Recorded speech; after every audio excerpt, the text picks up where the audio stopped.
Hello, ladies and gentlemen, and welcome to my newest episode of Let's Play Warframe. Today's going to be a mega double triple feature episode. We're going to be tackling updates 13.4, 13.5, and 13.6. Because they didn't really have a whole lot to them. Basically, the biggest change was in 13.4 with Nova's ult. Basically, it got nerfed. It's still a really good attack, and it's still almost as good as it was. It's just a little bit less so. It's not everything dies on the entire screen immediately. It's more of everything dies slowly. But the other thing for 13.4 was the Serro Energy Saw polearm, which you can see me using right now.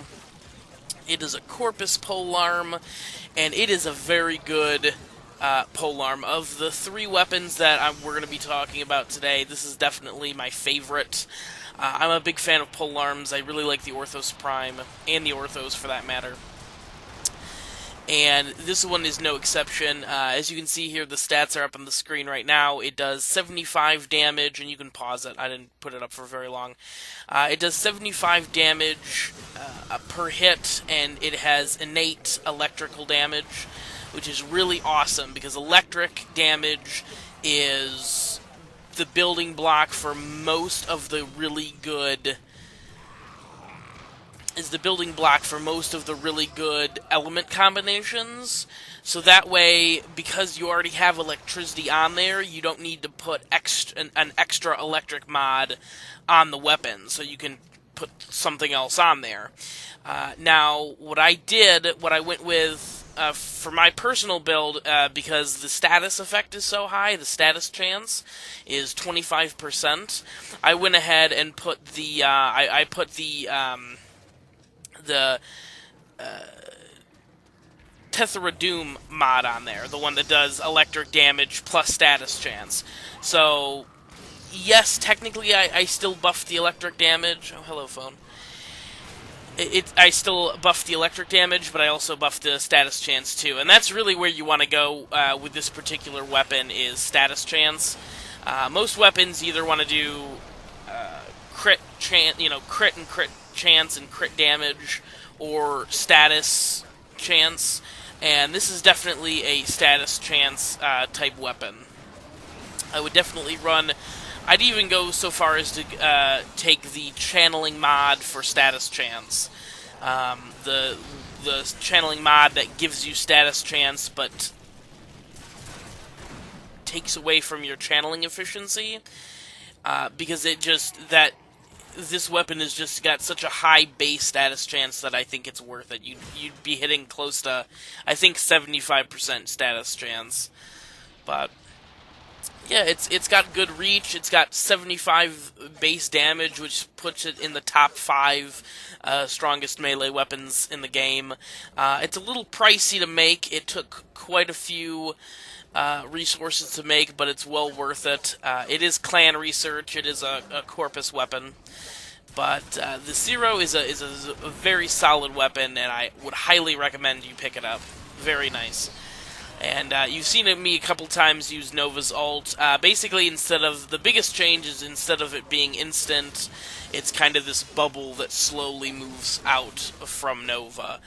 And it's still a really solid attack. It's just not quite as instantaneous death as it used to be, and that's fine. I think I don't think a lot of people complained as much about this. I think most people were expecting this nerf for a while, so it wasn't as big of a shock as the Trinity to nerf. But moving on now, this is actually not the weapon that's in the 13.5. 13.5 released the Nami Solo, which is the cutlass from the Nami Skyla. Now, what you see me using here is the Nami Skyla, and that's because the Nami Solo is not that good, and I have not made it yet.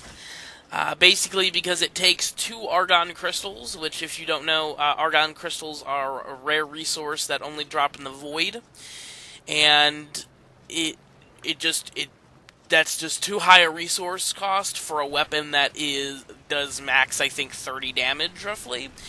Now, the Nami Solo does have a very, very high status chance. It actually is 25%, which is the same as the Serro, which I was just speaking about. But that doesn't make up for the fact that it does so little damage, it's not really worth it. Basically, the Nami Skyla here, it only has a 10% status chance, but it does 50 damage. So this is just, you want to build, pure damage on the Nami Skyla, whereas with the Nami Solo, to make it even remotely usable, you would definitely want to build status chance. And here you can see the status, or the stats right here. Like I said, it does about 30 damage between impact, puncture, and slash. And it's got a 25% status chance, and low crit chance, and low crit damage. So, it's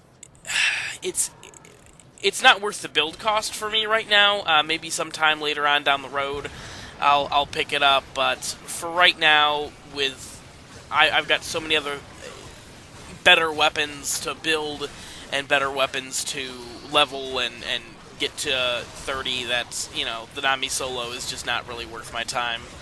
The other big thing in 13.5, other than the Nami Solo, was the Ash changes to his ult. Ash is the stealthy ninja type, well, they're all ninjas, but he's the real stealthy ninja type character, and his ult, Blade Storm, basically you hop around from enemy to enemy once you trigger the attack, and you backstab them. And depending on how many enemies are in the area, that can take a really long time. You're just literally just sitting in the animation, just doing it over and over and over again, and it kind of got boring.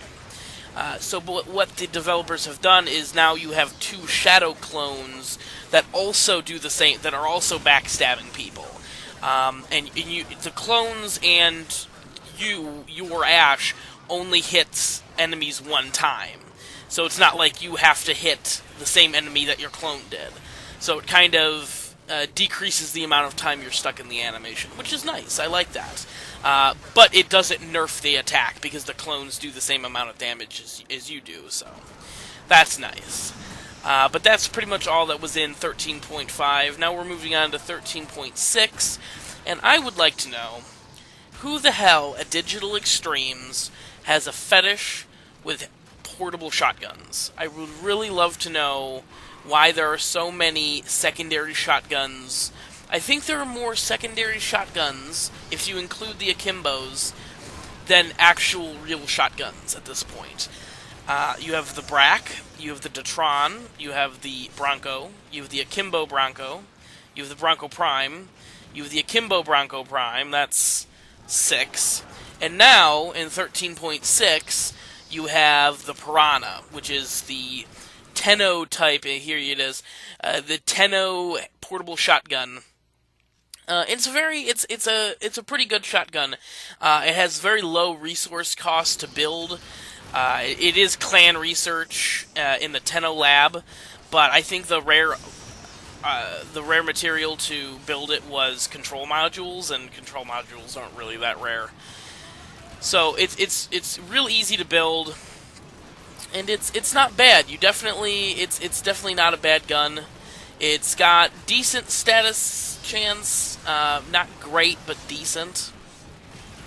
It's probably not really the hand shotgun you're going to be taking with you to level 70 in an Orican Delaric defense, but it's not a bad little gun. I thoroughly enjoyed this gun, and I had a lot of fun with it. And it has a really cool reload animation. It does the flippy thing with like the you can see it right there. Perfect timing. It does that little lever action flip that the Murloc does that I really like. But I like it. It's a cheap resource. It's a cheap gun to make, cheap on the resources, which is always nice.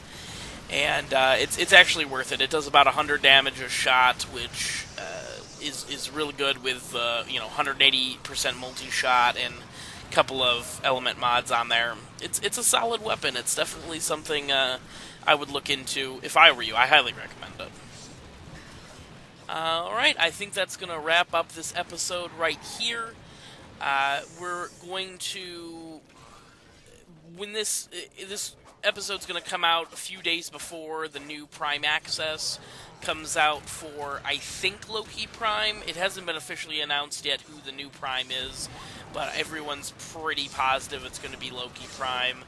And I didn't buy the actual full package deal for Prime Access last time. I just bought the $50 exclusive pack. But I think this time I'm going to go ahead and go for the 140, and I'm going to bring you guys a video of Loki Prime right away. Because it's something that I think is actually kind of worth the money. Taking a step back, I'm like, this is kind of worth it when you think about it. Yeah, keep a weather eye out for that episode coming soon. We're going to be doing that here in the next 3 or 4 days. I guess that's not going to matter if you're watching this 6 months from now. I hate doing that, putting timestamps in videos like that. I'm sorry, ladies and gentlemen, I'm rambling now, but please stay tuned for more Warframe. Please like, comment, and subscribe. I love you all. We will see you all next time.